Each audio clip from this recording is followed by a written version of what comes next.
Glamorgan produced a remarkable last day performance led by Graham Wagg and Michael Hogan with the ball as they romped home to a sensational 10-wicket LV County Championship win over 2nd Division favourite Surrey at the Kia Oval. A draw looked the most likely result as the last day got underway in sunshine, but Wagg changed all that. Zafar Ansari chased the very first ball of the day and nicked off. 9 balls in and Surrey had slipped from their overnight 50 for 2 to 50 for 4 as Dominic Sibley played a ball from Hogan back onto his stumps in spite of the attempted leave. It was a nightmare start for Surrey, who then almost lost Stephen Davis, who was put down in the slips with still not a run added. And that was still the case when Gary Wilson edged Hogan behind. The lead still stood at the overnight 121, with Surrey now 5 down. At last they scored their first runs of the day as Davis and Jason Roy tried to prove that the early morning shenanigans were nothing more than a blip. Alas for them, it wasn't. Wagg was getting movement from the Vauxhall end, and that proved to be too good for Roy, who was held by Jim Allenby on 3 at 61 for 6. Wagg and Hogan were working brilliantly together, and there was simply no escape for the Surrey batsman. Tom Curran has not had a championship debut to remember. He was next to find Hogan too hot to handle. In a flash, Glamorgan was sensing that they had a real chance.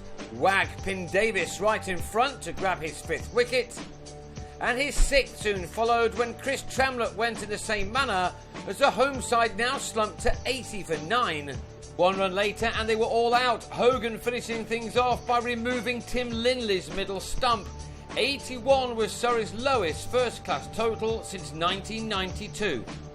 In 15 overs of the day, Glamorgan had put themselves in control, with Wagg claiming 6 for 29, the best figures of his career, and Hogan 4 for 31.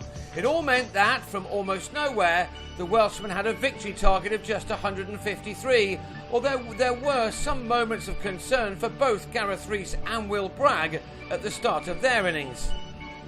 But after a magnificent morning, Glamorgan were to have an awesome afternoon, as the Surrey attack simply weren't able to match the efforts of Wagg and Hogan in that morning.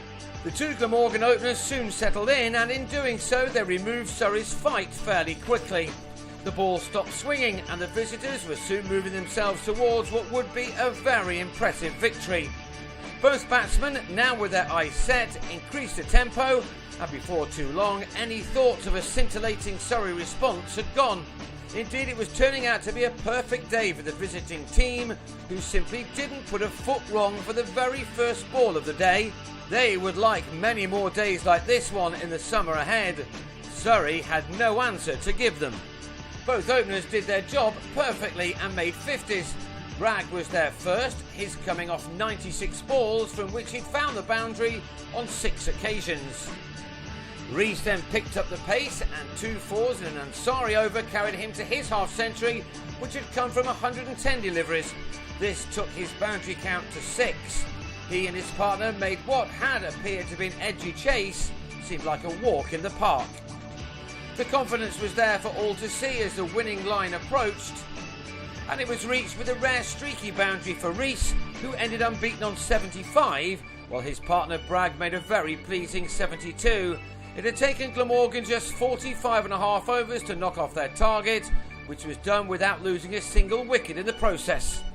It was an ideal start for the Welshmen, who took 20 points for their efforts, as their 10-wicket success was their first win over Surrey since 2001. Their next game is against neighbours Gloucestershire, starting on Easter Sunday. Surrey, who claimed 5 points, have time to recover before their next match, which starts on the same day, at home to Essex.